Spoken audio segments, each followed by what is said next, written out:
Study से करना चाहूंगी जो उन्होंने केरला में की थी, जिसमें कहा गया था कि जहां सर्वे एक किया गया था केरला में, जिसमें जहां महिलाओं के पास लैंड और प्रॉपर्टी में अधिकार थे, जहां उनके नाम पर प्रॉपर्टी थी, वहां डोमेस्टिक वायलेंस के जो केसेस थे वो महज 7% थे। और ये 2014 के मैं आंकड़े बता रही हूँ। और जहां महिलाओं के पास लैंड में और प्रॉपर्टी में अधिकार नहीं थे, वहां डोमेस्टिक वायलेंस के केसेस 49% उनकी स्टडी में पाए गए। और ये केरला की हम बात इसलिए करें जहाँ की social indicators, human development indicators बहुत अच्छे हैं। तो यहाँ हम इसको रिलेट करना चाह रहे हैं कि महिलाओं के खिलाफ जो अपराध होते हैं, उनसे बचने में भी एक बहुत बड़ा प्रोटेक्शन है उनके नाम पर प्रॉपर्टी का होना, उनके नाम पर लैंड का होना, उनके नाम पर हाउस का होना, घर का होना, इमूवेबल एसेट्स का होना। ऐसा कहा जाता है कि जहां महिलाओं के पास प्रॉपर्टी में अधिकार होते हैं, वहां परिवार गरीबी से बाहर आते हैं, वहां शिशु मृत्यु दर कम होती है, वहां जो कृषि में प्रोडक्टिविटी है वो ज्यादा होती है, क्योंकि जहां भी देखा जाए कृषि क्षेत्र में ज्यादातर महिलाएं ही काम करती हैं। तो क्यों जरूरी है महिलाओं को प्रॉपर्टी में हक मिलना? कानून तो देता है, कोर्ट भी देता है, लेकिन क्यों परिवार और भाई अगर उन्हें हक नहीं दे रहे, तो जाहिर सी तौर पर ये बात आती है कि वो उनका हक छीन रहे हैं।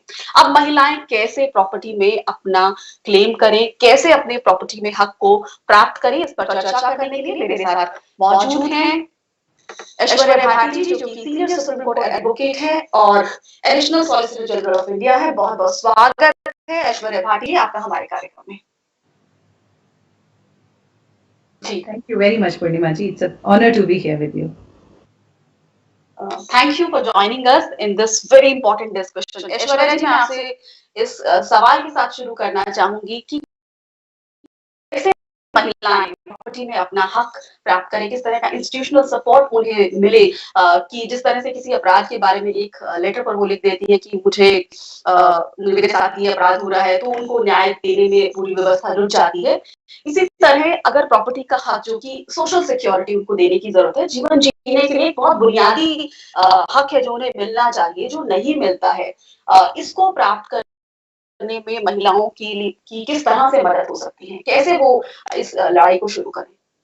देखिए, लड़ाई को शुरू करने का पूरा मैकेनिज्म कॉन्स्टिट्यूशन में भी है और उसके बाद में 1987 में जो लीगल सर्विसेज अथॉरिटीज एक्ट आया और उसके तहत जो पूरा पिरामिड, एक पूरा पैराफिनेलिया है लीगल सर्विसेज अथॉरिटीज का, जो पूरे देश में है। नेशनल लेवल पे नेशनल लीगल सर्विसेज अथॉरिटीज है, जिसको हेड करते हैं chief justice of India. State level पे हर स्टेट की अपनी लीगल सर्विसेज अथॉरिटी है, उसको हेड करते हैं चीफ जस्टिस उस स्टेट के हाई कोर्ट के। उसमें सीनियर जजेस होते हैं, उसमें सीनियर डिस्ट्रिक्ट जजेस होते हैं, सीनियर हाई कोर्ट जजेस होते हैं, सीनियर लॉयर्स होते हैं, अच्छे लॉयर्स उसमें वॉलंटियर करते हैं। ये अनफॉर्चुनेट है पूर्णिमा जी कि इतना बड़ा एफर्ट है और इस एफर्ट के बारे में अभी अवेयरनेस काफी कम है। तो मैं आपके माध्यम से सबको ये बताना चाहूंगी, महिलाओं और बहनों को खास करके, अदरवाइज में लीगल एड कमेटी में जो आपको रिलीफ मिलता है, ये कुछ पैरामीटर्स में मिलता है अगर आपकी फाइनेंशियल कैपेसिटी किस लेवल से नीचे है। लेकिन महिलाओं और बच्चों के सारे अधिकारों से रिलेटेड इश्यूज, यहाँ आपको free legal aid, consultation, law, आपके केस के प्रिपरेशन, पैरवी, सब स्टेज पे, हर केस में और हर कोर्ट में, चाहे आप नीचे के कोर्ट से शुरू करें और चाहे आप टॉप के कोर्ट सुप्रीम कोर्ट तक आए, तो उसको अवेल कीजिए। ये संविधान के जो हमारे डायरेक्टिव प्रिंसिपल्स हैं वहां से निकला हुआ अधिकार है, जो स्टैट्यूटरी राइट बना है। और आज आपको इजीएस्ट तरीका यह है कि हर डिस्ट्रिक्ट कोर्ट में, दुनिया के देश के हर डिस्ट्रिक्ट कोर्ट में और कई जगह तो मुंसिफ कोर्ट्स में भी लीगल एड सर्विसेज अथॉरिटीज के ऑफिसेज हैं कोर्ट प्रेमाइसेस में ही, और एक फ्री टोल फ्री नंबर भी है, तो आप टेलीफोन करके भी चेक कर सकते हैं। प्लीज उस सुविधा को अवेल कीजिए।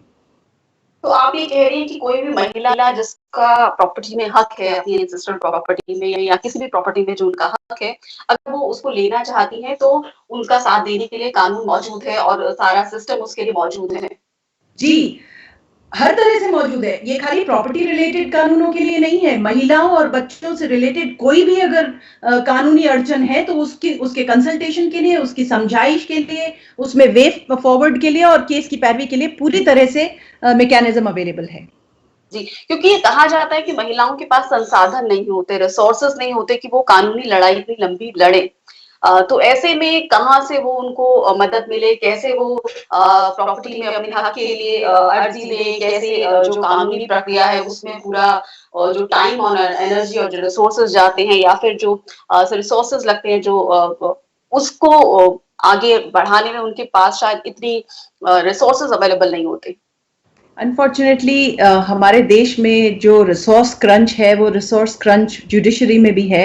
जस्टिस डिलीवरी मैकेनिज्म में इतना रिसोर्स क्रंच है कि जो डिलेज हैं वो हमारे सिस्टम को मतलब दीमक की तरह खा रही हैं और उसका सबसे ज्यादा खामियाजा यही भुगतना पड़ता है कि जो वल्नरेबल ग्रुप्स होते हैं, जो ऑलरेडी जिनके लिए अपने राइट्स को असर्टेन कर पाना, अपने राइट्स का विंडिकेशन आके कोर्ट में ले पाना वो मुश्किल होता है। ऐसे वल्नरेबल ग्रुप्स के लिए और ज्यादा मुश्किल हो जाती है जब लड़ाई लंबी चलती है और ज्यादा एफर्ट्स, एनर्जी और टाइम और पैसा हर चीज की रिक्वायरमेंट होती है। लेकिन लीगल एड सर्विसेज अथॉरिटी बहुत अच्छी एक फैसिलिटी है। आप खाली एक गूगल सर्च कीजिए कि आपके स्टेट में क्या है, उसका लीगल एड सर्विसेज अथॉरिटी का हेल्पलाइन नंबर क्या है, उनको फोन कीजिए। आपके घर से नियरेस्ट जो भी जगह है वहां जाके अपने पेपर्स दीजिए, उनसे राय लीजिए वहां उनके। और मैं आपको बता दूं पूर्णिमा जी, कई क्लाइंट्स को ऐसा लगता है, कई लोगों को ऐसा लगता है कि अच्छे लॉयर्स अवेलेबल नहीं होते लीगल सर्विसेज अथॉरिटीज को। ये एक गलत धारणा है, क्योंकि अच्छे से अच्छे लॉयर्स लीगल एड्स, ये एक लॉयर्स के लिए एज अ मैटर ऑफ मतलब ऑनर होता है कि आप वॉलंटियर काम कर रहे हैं, आप मदद कर रहे हैं। तो अच्छे से अच्छे लॉयर्स कोर्ट्स के अपने लीगल एड कमिटीज में वॉलंटियर लॉयर्स होते हैं। मैं खुद 20 साल से सुप्रीम कोर्ट की लीगल एड कमेटी की वॉलंटियर लॉयर हूं। तो ये फैसिलिटी बहुत अच्छी है, प्लीज इसको पूरी तरह से यूज कीजिए। तो आपके माध्यम से, इस कार्यक्रम के माध्यम से अपने दर्शकों को बता सकते हैं कि अगर उनको क्योंकि हम एक मुद्दे पर आज बातचीत कर रहे हैं कि उनको प्रॉपर्टी में महिलाओं को कैसे हक मिले, अगर उन्हें हक चाहिए तो प्रैक्टिकली उनको कहाँ से शुरुआत करनी होगी, किस अथॉरिटी में जाना होगा। मान लीजिए कोई दिल्ली में रहता है या कोई हरियाणा में रहता है, तो वो कहाँ जाए, वो महिला कहाँ जाकर एप्लीकेशन दे और फिर आगे की प्रक्रिया कैसे रहेगी? देखिए, जो आपको प्रॉपर्टी के अधिकारों के लिए आपको पार्टीशन का सूट फाइल करना पड़ेगा कि उस प्रॉपर्टी में आपको पार्टीशन मिले, आपका हक मिले जो आपका अधिकार है। और अगर आपको विल से मिला है तो वसीयत विल से अगर मिला है तो विल की प्रोबेट के लिए आप अप्लाई कर सकते हैं। बट ज्यादातर इश्यूज ये इंटेस्टेट के होते हैं, तो आपको पार्टीशन, इंटेस्टेट डेथ का मतलब ये होता है कि जहां जो प्रॉपर्टी के ओनर है वो बिना विल या वसीयत किए जिनकी डेथ हो जाती है, तो सक्सेशन के लॉज अप्लाई करते हैं कि किस तरह से सक्सेशन होगा, उसमें पार्टीशन का सूट होता है। इसमें मैं आपको बता दूं कि इमूवेबल प्रॉपर्टी जहां है वहीं पे उसका जुरिस्डिक्शन होता है, कॉज ऑफ एक्शन वहीं माना जाता है। अगर मल्टीपल इमूवेबल प्रॉपर्टीज हैं, मान लीजिए आपके फादर की प्रॉपर्टी का पार्टीशन आप चाह रही हैं, तो वो प्रॉपर्टी, मान लीजिए एक प्रॉपर्टी दिल्ली में हो और एक प्रॉपर्टी जयपुर में हो, तो आप जयपुर या दिल्ली दोनों में से एक जगह कर सकते हैं पार्टीशन का सूट। और आप जहां रहते हैं, जहां आपकी कन्वीनियंस है वहां देखिए और वहां की लीगल एड सर्विसेज अथॉरिटी में जाइए अगर आप फ्री लीगल एड चाहते हैं तो। और अगर आप सक्षम हैं, अच्छे लॉयर्स को जानते हैं, तो आप अपनी तरह से भी प्रोसीड कर सकते हैं। जी, यहाँ मैं चर्चा करना चाहूंगी, हाल ही में जो सुप्रीम कोर्ट ने क्लैरिफिकेशन दिया है हिंदू सक्सेशन एक्ट में कि महिलाओं को और जो मेल मेंबर्स हैं उनको बराबर का हक होगा एंसेस्ट्रल प्रॉपर्टी में, और ये रेट्रोस्पेक्टिव भी लागू होगा। अगर इससे आप हमारे दर्शकों को समझा पाएं इसका मतलब क्या है?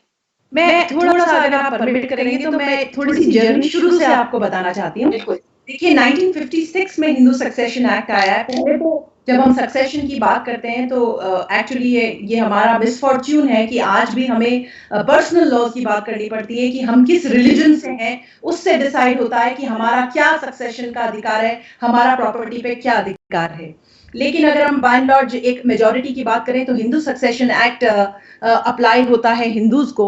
और उसमें 1956 में जब ये पहली बार लाया गया तो उससे पहले तो हिंदू महिलाओं को प्रॉपर्टी का कोई अधिकार था ही नहीं।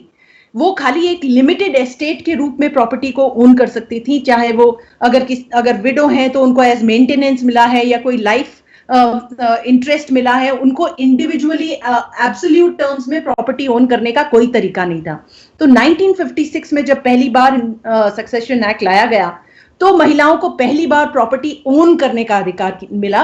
लेकिन जो जॉइंट फैमिली प्रॉपर्टीज हैं, जो एक Mitakshara school of personal law का एक सिस्टम है, वो जॉइंट फैमिलीज में की प्रॉपर्टीज में महिलाओं को अधिकार नहीं दिया गया 1956 में। ये अधिकार आया 2005 के अमेंडमेंट से, जब सेक्शन 6 में ये अमेंडमेंट किया गया कि और महिलाओं को इक्वल कोपार्टनर बना दिया गया। कोपार्टनर वो होते हैं जो हिंदू अनडिवाइडेड फैमिली में जहां कर्ता जिसके हेड होते हैं और अनडिवाइडेड एचयूएफ जिसको हम जानते हैं एचयूएफ के नाम से, तो उसके जितने मेंबर्स होते हैं वो कोपार्टनर्स कहलाते हैं। और महिलाओं को कोपार्टनर होने का कोई अधिकार पहले था ही नहीं।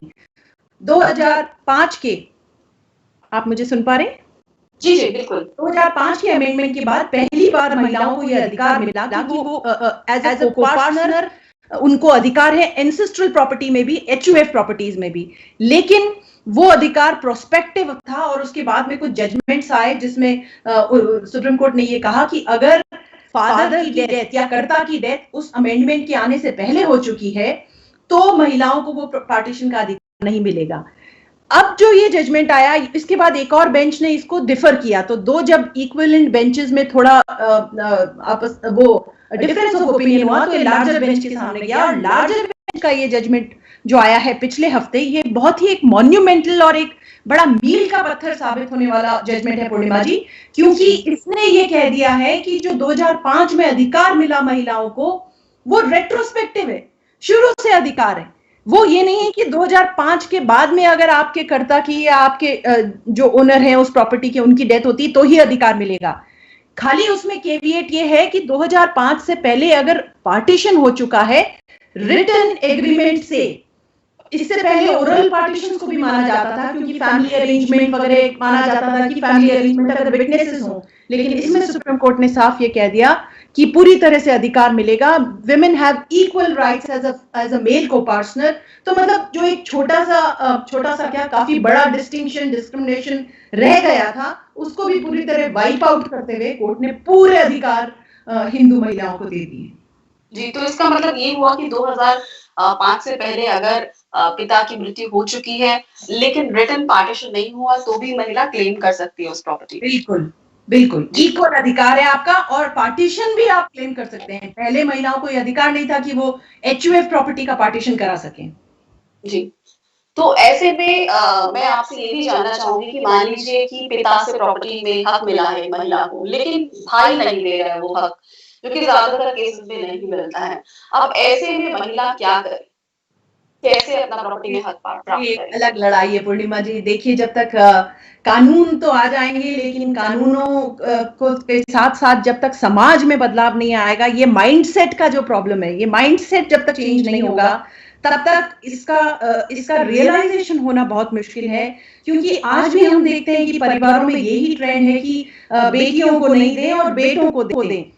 एक्चुअली इसका एक आध लीगल इशू भी है। जब हम महिलाओं की जिस तरह इनहेरिटेंस होती है उस पर बात करेंगे, लेकिन अगर आपको कोई भी उस अधिकार के आड़े आ रहा है तो आप किसी को अधिकार नहीं है बीच में आने का, चाहे वो आपके भाई हो, चाहे वो आपकी मदर हो, चाहे वो आपके परिवार के कोई भी सदस्य हो। आप एक बार, मैं ये नहीं कहूंगी कि परिवार में सीधा कोर्ट केस में चले जाइए, एक बार समझाइश करने की कोशिश कीजिए, उनको बताइए कि कानून में मेरा पूरा अधिकार है, अगर आप नहीं दोगे तो मुझे आपको जबरन कोर्ट ले जाना पड़ेगा। और ये परिवार में कोर्ट ले जाने तो एक बार कोशिश कीजिए, ना माने तो फिर आप जरूर एक बार लीगल नोटिस दीजिए और फिर उसके बाद में पार्टीशन का केस कर दीजिए, क्योंकि कानून में आपका अधिकार पूरा है। जी, कानून में अधिकार पूरा है, लेकिन जो बेटियां हैं, जो महिलाएं हैं, वो चुप हो जाती हैं कि परिवार में शांति रहे, सद्भाव रहे, तो एक हार्मनी रहे। लेकिन उस चुप रहने के चक्कर में उनके साथ अन्याय होता रहता है जिंदगी भर। और ये परिवार इस बात को नहीं समझते कि अगर आप महिलाओं को सामाजिक सुरक्षा नहीं देंगे तो फिर वो कहाँ जाएंगी। मतलब आप उन्हें बाहर छोड़ रहे हैं समाज में शोषण के लिए वो एक्सप्लॉयटेशन का सारे रास्ते खोल देते हैं। अगर एक महिला को प्रॉपर्टी में हक नहीं दे रहे, उसकी सोशल सिक्योरिटी इंश्योर नहीं कर रहे, तो यहाँ मैं आपसे जानना चाहूंगी कि महिलाओं को प्रॉपर्टी में कौन-कौन सी प्रॉपर्टी में हक प्राप्त होते हैं? हर तरह की प्रॉपर्टी में, अब कोई डिस्टिंक्शन नहीं हो जाए जी। नहीं, देखिए ऐसा है कि डॉटर्स का अलग है, मदर्स का अलग है। तो ऐसे ये मेरे को आपको ऐसे बताना पड़ेगा कि अगर पुरुष इंटेस्टेट उसकी डेथ होती है, उसकी प्रॉपर्टी के डिवोल्यूशन की बात है, तो पुरुष के क्लास 1 हेयर्स होते हैं, एक उसकी मदर, एक उसकी विडो और उसके बच्चे।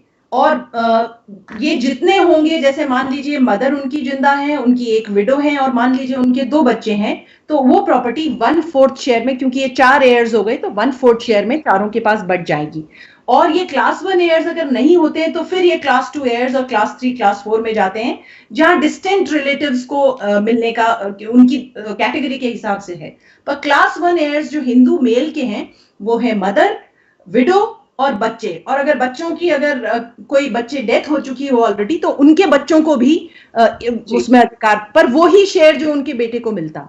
और जो लेडी है, अगर किसी लेडी की डेथ होती है तो इसमें एक्चुअली डिस्पैरिटी है पूर्णिमा जी। मेरा ऐसा मानना है कि इसमें कानून में बदलाव की जरूरत है, क्योंकि महिलाओं के अगर प्रॉपर्टी की बात आती है कि वो डिवॉल्व कैसे होगी, तो उनके नंबर 1 उनके जो एयर्स होते हैं वो होते हैं बच्चे एंड हस्बैंड।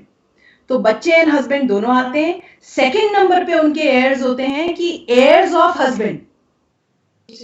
थर्ड नंबर पे उनके एयर्स होते हैं, ये है सेक्शन 15 है हिंदू सक्सेशन एक्ट का। और तीसरे नंबर पे माँ बाप आते हैं। तो कई जगह पे माँ बाप अपनी बेटियों को प्रॉपर्टी इसलिए नहीं देना चाहते क्योंकि बेटियां प्रॉपर्टी पहले नंबर पे ले रही हैं, लेकिन बेटी की अगर डेथ हो रही है तो वो प्रॉपर्टी माँ बाप तो तीसरे नंबर पे आ रहे हैं बेटी के सक्सेशन में जी। और फिर चौथे नंबर पे एयर्स ऑफ फादर और लास्ट नंबर पे एयर्स ऑफ मदर। ये महिलाओं के सक्सेशन के रूल्स हैं हिंदू सक्सेशन एक्ट में। इसमें 2 एक्सप्लेनेशन खाली ये हैं कि अगर महिला प्रॉपर्टी अपने फादर की तरफ से या मदर की तरफ से इनहेरिट करती है तो वो उसके बच्चे हो तो बच्चे ना हो तो फादर के एयर्स को पहले जाएगी। लेकिन अगर वो अपने प्रॉपर्टी हस्बैंड की तरफ से इनहेरिट करती है तो पहला बच्चे, और बच्चे ना हो तो हस्बैंड के और या फादर इन लॉ के एयर्स की तरफ जाएगी। पर इसमें एक इंटरेस्टिंग लेक्यूना रह गया। वो लेक्यूना उस टाइम सोच भी नहीं सकते थे, क्योंकि जैसा मैंने आपको बताया 56 से पहले कानून नहीं आया, उससे पहले प्रॉपर्टी ओन ही नहीं कर सकते थे। तो ये इमेजिन कर पाना कि महिलाएं प्रॉपर्टी की ओनर होंगी, ये एक डिफिकल्ट प्रपोजिशन था। तो इसमें कहीं ये प्रोविजन नहीं कि अगर महिला खुद उसकी सेल्फ एक्वायर्ड प्रॉपर्टी है तो उसकी सेल्फ एक्वायर्ड प्रॉपर्टी में किस तरह से उसके फादर मदर का जो नंबर है वो तीसरे नंबर पे आता है। तो ये थोड़ा सा जस्टिफाई होने की जरूरत है कि महिलाओं का जो सक्सेशन का ऑर्डर है वो भी प्रॉपर हो। उससे मुझे लगता है कि काफी फर्क पड़ेगा। तो ये मैंने आपको समझा दिया कि मदर होंगी तो कैसे होगा, विडो होगी तो कैसे होगा, डॉटर होगी तो कैसे होगा। जी जी। साथ ही जिस तरह के आपने बताया कि महिलाओं को लेके जो कानून है वो बड़े बायस है। जैसे चाइल्डलेस कपल की बात आ जाती है और उसमें भी अगर महिला के नाम पर प्रॉपर्टी है, अगर हस्बैंड वाइफ दोनों की डेथ हो जाती है तो प्रॉपर्टी महिला के फादर मदर को नहीं जाएगी या उनके परिवार को नहीं जाएगी, लेकिन जो हस्बैंड था उसके परिवार को जाएगी। तो इसमें कई तरह के सुधार की जरूरत है महिलाओं के प्रॉपर्टी में हक को लेकर। और जो बायस हम देखते हैं इस लॉ में, महिलाओं के हक तो सही हो गए हैं पूर्णिमा जी, वो इक्वल राइट्स हो गए हैं, उसमें कोई अब प्रॉब्लम नहीं है। लेकिन महिलाओं की प्रॉपर्टी खुद की कैसे सक्सीड हो, उसमें थोड़े बदलाव की जरूरत जरूर मुझे लगती है। पर अभी देखिए, ये पूरा नैरेटिव जो हम बात कर रहे हैं, ये पूरा नैरेटिव हम खाली हिंदुओं के कानून की बात कर रहे हैं। एक पूरा पॉपुलेशन का बड़ा हिस्सा है जो इससे पूरी तरह अलग है। इसमें वैसे हिंदू लॉ में बुद्धिस्ट, जैन, सिख आ जाते हैं, लेकिन अदरवाइज जो अप्लाई होता है, क्योंकि हमारा यूनिफॉर्म सिविल कोड नहीं है। हालांकि संविधान ने तो कहा था कि यूनिफॉर्म सिविल कोड होना चाहिए, और धीरे धीरे बाकी सारे कानून तो जेंडर न्यूट्रल और रिलीजन न्यूट्रल हो गए पूर्णिमा जी। लेकिन शादी और सक्सेशन, ये 2 चीजें हैं जहां पे महिलाओं पे अंकुश लगा के रखने की जरूरत है रिलीजन के ठेकेदारों को। वहां दो अंकुश लगा के रखने वाली जगहों पे ना तो जेंडर न्यूट्रल लॉज हुए ना रिलीजन न्यूट्रल लॉज हुए। और सिविल रिलेशनशिप की हम बात करें तो सिविल रिलेशनशिप खाली पति पत्नी या फादर और डॉटर की नहीं होती। सिविल रिलेशनशिप आप किसके साथ काम कर रहे हैं, कौन आपके लिए काम कर रहा है, घर कैसे बना रहे हैं, टैक्स कैसे दे रहे हैं, बिजली कैसे है, सब सारी रिलेशनशिप सिविल हैं। जो क्रिमिनल नहीं है वो सब सिविल हैं, पर वो सब आज हमारे रिलीजन लॉज उनको कवर नहीं करते। लेकिन शादी और सक्सेशन ये दो चीजें आज भी रिलीजन लॉज कवर करते हैं। और इसमें मॉडर्न लॉज में तो महिलाओं की स्थिति इतनी खराब है पूर्णिमा जी कि उनको 1/2 ऑफ द मेल चाइल्ड माना जाता है कि बेटे को जितना मिले उससे मतलब एक स्टैंडर्ड रूल ये है कि उसका आधा बेटियों को मिले, ये ही कानून है। और जो पारसीज, जूस, क्रिश्चियंस हैं उनको इंडियन सक्सेशन एक्ट गवर्न करता है जहां इक्वालिटी है, लेकिन फिर भी उनके जो पर्सनल कई सारी स्कूल्स ऑफ थॉट्स हैं और पर्सनल उनके कस्टम्स हैं वो उनको कहीं ना कहीं गवर्न करते हैं। तो ये डिस्पैरिटी सबके लिए हटने की जरूरत है। और जो यूनिफॉर्म सिविल कोड को अपोज कर रहे हैं उनको हमें खाली ये कहने की जरूरत है कि ठीक है आप यूनिफॉर्म सिविल कोड मत लाइए, खाली मैरिज और सक्सेशन को ले आइए। और देखिए एक एग्जांपल आपको दूं पूर्णिमा जी, अडॉप्शन भी पर्सनल लॉ से गवर्न होता था, रिलीजियस लॉ से गवर्न होता था। इनफैक्ट अडॉप्शन तो हिंदू लॉ के अलावा कहीं और उसका प्रोविजन ही नहीं था, क्योंकि हिंदुओं में ये प्रथा थी कि आपको वो पिंड दान और श्राद्ध और ये हुए बिना मोक्ष नहीं मिलेगा। तो एक प्रथा थी कि आप अडॉप्ट करेंगे। और बाकी सारे रिलीजन्स में खाली आप बच्चा ले सकते थे, पर आप उसके गार्जियन हो सकते थे, वो आपका वार्ड होता, पर वो आपका बेटा या बेटी नहीं होता। लेकिन जुवेनाइल जस्टिस एक्ट आया, कारा की गाइडलाइंस आई, सुप्रीम कोर्ट के जजमेंट आए, आराम से हट गया। आज अडॉप्शन लॉ इतना अच्छा जेंडर न्यूट्रल और रिलीजन न्यूट्रल है कि सिंगल लेडीज भी अपने आप बच्चा अडॉप्ट कर सकती हैं। जरूरी नहीं है कि वो शादी के उसमें हो तभी वो बच्चा अडॉप्ट कर पाए। ये रिवॉल्यूशन और ये रिफॉर्म हमारे को मैरिज और सक्सेशन लॉज में भी लाने की जरूरत है। जी, यहाँ पर ये भी मैं चर्चा करना चाहूंगी कि जिसमें महिला को एम्पावर करने में जो प्रॉपर्टी का अधिकार है बहुत अहम हो जाता है।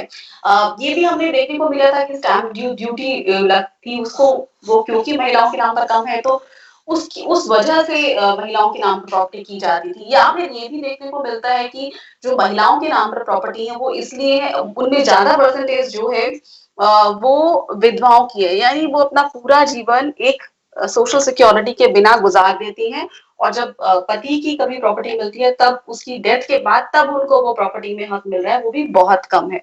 तो ये परसेंटेज महिलाओं के नाम पर जितनी भी है प्रॉपर्टी में, एक तो हमारे पास ऐसे आंकड़े नहीं है, वो स्टेट वाइज आपको बहुत एफर्ट लगा के कलेक्ट करने पड़ेंगे, जो कि प्रोफेसर बीना अग्रवाल ने उस समय 2005 में जो अमेंडमेंट आया वो उस मुहिम को आगे लेकर चल रही थी। उन्होंने इस विषय में काफी रिसर्च की, काफी मुहिम चलाई और काफी काम किया, तब जाके हमने ये अमेंडमेंट्स देखे। तो जो बुद्धिजीवी वर्ग है समाज का, उसको इस दिशा में काफी काम करने की और इसमें जो कमियां हैं उसमें सुधार की जरूरत है। तो मैं आपसे ये जानना चाहूंगी कि कितनी अवेयरनेस लाने की जरूरत है इस जो कानून है या कोर्ट भी कह रहे हैं, हमारे समाज में एक्सेप्टेंस नहीं है कि जो अगर पिता है तो उनकी ये कोशिश होती है कि वो बेटे के नाम प्रॉपर्टी करे, जो विल्ड प्रॉपर्टी होती है, तो वहां भी लड़कियों को या बेटियों को प्रॉपर्टी में हक देने की एक्सेप्टेंस नहीं है। तो उसको कैसे लाया जाए? क्या भूमिका हमारे कानून में जो अवेयरनेस प्रोग्राम होंगे या सरकार या एडमिनिस्ट्रेशन या पॉलिसी मेकर्स ला सकते हैं कि इस अवेयरनेस और इस एक्सेप्टेंस को कैसे लाया जाए? देखिए पूर्णिमा जी, पहले तो आपने प्रोफेसर अग्रवाल वाली जो बात कही, मैं आपको एक चीज और याद दिलाना चाहूंगी कि यूनाइटेड नेशंस का जो डिक्लेरेशन है वायलेंस अगेंस्ट विमेन का, वो भी ये रिकॉग्नाइज करता है कि महिलाओं के अगेंस्ट वायलेंस जो अनइक्वल पावर रिलेशनशिप रही है सदियों और सेंचुरीज से, जो अनइक्वल पावर रिलेशनशिप है, उसकी वजह से ये ऑफेंसेस ज्यादा होते हैं। और मैं रिसेंटली एक डिबेट में थी जहां हम मैरिटल रेप के क्रिमिनलाइजेशन की बात कर रहे थे। वहां पे भी मेरा मानना यही था कि हमें मैरिटल रेप को पेनलाइज तो हम कर देंगे, पर उससे क्या महिलाएं हैरेस्ड शादियों में रहना बंद कर देंगी? आज महिला मिसचिफ क्या है, देखिए हमें मिसचिफ समझना पड़ता है कि महिलाएं ऐसी शादियों में क्यों रह रही हैं जहां उनको उनकी प्रताड़ना हो रही है। They are being ravished and ravaged every day and facing harassments of all kinds. क्योंकि उनको पास इकोनॉमिक इंडिपेंडेंस नहीं। इकोनॉमिक इंडिपेंडेंस इंसान को इतना मजबूर कर देती है कि वो हर जगह पे वल्नरेबल हो जाती है, वो एक उस कैटेगरी में आ जाती है कि उसको स्पेशल कानूनों से मदद करने की जरूरत पड़ती है। आपने सही बताया कि कानून तो बहुत अच्छे हैं ही हमारे देश में। इनफैक्ट हमारे संविधान की जो नींव थी इक्वालिटी पे, उस इक्वालिटी को उन्होंने एक स्टेप आगे ले जाके कहा कि इक्वल ट्रीटमेंट ऑफ इक्वल्स, और इसीलिए उन्होंने कहा कि महिलाओं और बच्चों के लिए अफर्मेटिव एक्शन की जरूरत है, क्योंकि सदियों तक उन्होंने जो इनइक्वालिटी झेली है, आज वो इक्वल पेडिस्टल पे नहीं है कि उनको इक्वल लॉज अप्लाई कर दें। लेकिन आज भी इतने 74 साल के बाद में भी आजादी की अगर हम इक्वल पेडिस्टल पे महिलाओं को नहीं ला पाए हैं, और जिसका खामियाजा हम सब बाकी चीजों में भुगत रहे हैं, कि वो चाहे महिलाओं के अगेंस्ट में ऑफेंसेस हों, चाहे वो डोमेस्टिक वायलेंस के केसेस हों, और डोमेस्टिक वायलेंस आप देख रहे हैं कि सबसे ज्यादा घर की चार दीवारी में, या जो महिलाएं जिनके साथ in a position of authority, in a position of trust, confidence होती हैं, वहां पे आंकड़े बहुत बड़े हैं इस तरह के सेक्सुअल हैरेसमेंट के केसेस के। तो ये सारी प्रॉब्लम्स का जड़ इकोनॉमिक इंडिपेंडेंस है। प्रॉब्लम्स बहुत सारी हैं पूर्णिमा जी। कोई भी मैट्रिमनी का एड अगर आप निकाल के देखेंगे तो लगेगा कि the boy earns very handsomely, लेकिन जैसे ही छोटा मोटा मैरिटल डिस्प्यूट होता है, वैसे ही वो तो बिल्कुल पॉपर बन जाता है, he is working for no income in uncle's shop और समथिंग, इस तरह के केसेस सारे आते हैं। तो कहीं ना कहीं महिलाओं को इकोनॉमिक इंडिपेंडेंस से बाहर रखने का, मैंने आपको यूनिफॉर्म सिविल कोड का एग्जांपल भी इसीलिए दिया कि अपोज करने वाले अपोज कर रहे हैं, लेकिन बाकी सब तो जेंडर न्यूट्रल और रिलीजन न्यूट्रल हो गया। तो खाली क्या पत्नी और बेटी के ऊपर आपका जो अंकुश है, उसी को लगाए रखने के लिए आप यूनिफॉर्म सिविल कोड को अपोज कर रहे हैं। और पॉलिसीज भी सरकार की, आपने सही कहा कि बहुत अच्छी हैं, जो वहां स्टैंप ड्यूटी में बहुत बड़ा रिलैक्सेशन है, जहां लाखों रुपए बचाए जा सकते हैं स्टैंप ड्यूटी में, रजिस्ट्रेशन एक्सेट्रा में। बल्कि एग्रीकल्चर वगैरह में जो लोन्स हैं, वो लोन्स लेस कम रेट्स पे मिलते हैं, होम लोन्स कम रेट पे मिलते हैं। अगर आप कोई अपने खेतों में कोई ड्रिप इरिगेशन सिस्टम लगाना चाहें तो आपको कम रेट्स पे मिलते हैं, अगर वो प्रॉपर्टी महिला की ओन्ड होती है। लेकिन पूर्णिमा जी, मैं राजस्थान से आती हूँ। राजस्थान में एक इंटरेस्टिंग टर्म है जिसको कहते हैं सरपंच पति। संविधान में तो बदलाव आ गया, 73rd और 74th अमेंडमेंट से पंचायत में 1/3 रिजर्वेशन दे दिया गया, लेकिन जहां महिलाएं सरपंच है, वहां आप देखेंगे कि अक्सर एक नया अथॉरिटी क्रिएट हो जाती है जिसका नाम होता है सरपंच पति, और वो सरपंच जो महिला होती है वो घूंघट करके आज भी उस कुर्सी के पास नीचे जमीन पर बैठी रहती है, और सरपंच पति पूरी पंचायत चलाता है। ये बदलाव कानूनों से केवल नहीं होगा, कानूनों का बड़ा रोल है, पर इस बदलाव को आपके और हमारे घर से शुरू होना पड़ेगा। आपके और हमारे बेटे और बेटी के साथ शुरू होना पड़ेगा, आपके और हमारे खुद की जिंदगी से शुरू होना पड़ेगा, क्योंकि देश और समाज की सबसे जो अहम इकाई है, जो सबसे पिवटल इकाई है, वो परिवार ही है। जी, यहाँ मैं एक बात कहना चाहूँगी, क्योंकि मैं लगातार जेंडर इश्यूज पर लिखती भी रही हूँ, काम भी करती रही हूँ। तो इसमें मैं ये देखा जाता है कि जो सोशलाइजेशन होता है किसी भी बेटी का, वो इस तरह से भारतीय परिवारों में होना है कि उसकी शादी होनी है। मतलब इस तरह से नहीं होता कि आपको जिंदगी के लिए तैयार करना है। शादी एक प्राइम ऑब्जेक्टिव बना दिया जाता है, उसी की धुरी के आसपास महिला की जिंदगी घूमती है। क्यों नहीं आप उसे सक्षम बनाते कि उसके पास एक परपेचुअल सोर्स ऑफ इनकम हो? क्यों नहीं आप उसे दहेज या सोना देने की बजाय एक घर दे दे, आप एक कमरे का दे पाएं, कि अगर उसके साथ कुछ वायलेंस की घटनाएं होती हैं या फिजिकल वायलेंस होता है ससुराल में, तो वो क्यों उसको वहां छत नहीं है इसलिए रहना पड़े मजबूरी में? क्यों नहीं उसके पास अपना ही एक रिसोर्स हो कि अगर कोई उसके साथ गलत कर रहा है, उसका शोषण कर रहा है, उसके साथ वायलेंस कर रहा है, तो वो इंडिपेंडेंट हो कि मुझे जरूरत नहीं है, मैं अपने जहां मैं सुरक्षित रह सकती हूँ वहां रहूंगी, वहां नहीं कहूंगी। शादी इसलिए नहीं की कि मेरे साथ दुर्व्यवहार हो, मेरे साथ फिजिकल वायलेंस हो। तो परिवार या माता पिता की या भाई की ये जिम्मेदारी होनी चाहिए कि कैसे वो बहन को सुरक्षा दे सके। दहेज के खिलाफ हमारे देश में कानून है, लेकिन आज भी ये चलता है, और लोगों में इसको लेके कोई हिचक भी नहीं देखी जाती। सोशल अगर हम फैक्टर्स देखें तो बहुत इसी तरह शादियां भी होती हैं कि कितना लड़का कमा है, उसी हिसाब से। खैर, ये सारी बातें मैं सोशल एस्पेक्ट्स पे बात कर रही हूँ, लेकिन जिस तरह हम चर्चा कर रहे थे कि डोमेस्टिक वायलेंस के केसेस भी कम होते हैं। जिस तरह की डॉक्टर बीना अग्रवाल की स्टडी बताती है कि जहां महिलाओं के पास लैंड में, यानी कि कृषि की भूमि में भी उनका हिस्सा होता है या उस पर अधिकार होता है या घर उनके नाम पर होता है। तो इस पूरी चर्चा से जो सामने निकल कर आया वो ये कि महिलाओं के पास प्रॉपर्टी पे तो हक है। आप जिस तरह बता रही हैं कि लीगल एड सर्विसेज भी अवेलेबल हैं, कोर्ट भी ये कह रहा है, कानून भी बता रहा है कि नहीं महिलाओं को, बेटियों को आपको हक देना है, लेकिन इस पूरे कानून को समाज फेल कर रहा है, पूरी तरह फेल कर रहा है। इक्का दुक्का केसेस आप छोड़ दीजिए, तो अगर समाज किसी कानून को और कोर्ट की जितनी भी हमने क्लैरिफिकेशन देखी या जो भी कहा कोर्ट ने, उन सबको फेल कर रहा है, तो इलाज कहाँ से निकल कर आएगा?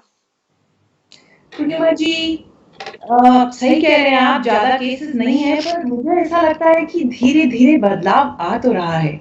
इसीलिए आप देख रहे हैं कि आज महिलाएं हर उस एरिया में, जिस एरिया को मेल बैस्टन कहा जाता था, जहां महिलाओं के लिए वॉशरूम्स तक अवेलेबल नहीं थे, उनका वहां होना तो दूर की बात है, ऐसे हर जगह पे महिलाएं आई हैं। और वो महिलाएं एग्जाम्पल्स बन रही है, क्योंकि वो महिलाएं वहां इसीलिए आ पाई हैं क्योंकि उनके परिवारों ने उनके पंखों को उड़ान दी है, क्योंकि उनके परिवारों ने उनके ड्रीम्स को